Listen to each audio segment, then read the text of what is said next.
प्रथम मना रहे हैं। उनके परिवार में काफ़ी खुशी, यार दोस्त सभी उपस्थित हैं। सबके बीच में शिवम अंबाला धीरे धीरे अपने मंच की ओर जाते हुए मंच में जाने के पश्चात केक कटेगा।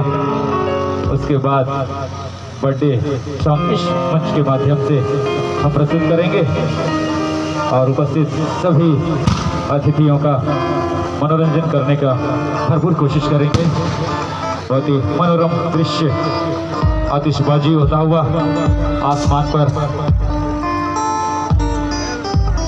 बादलों से उड़कर यह कार धीरे धीरे स्टेज की ओर।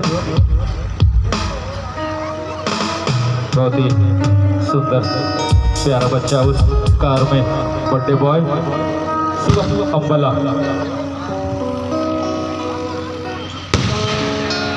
हेलो, इको कम लग रहा है, eco hello, eco eco eco थोड़ा सा इको।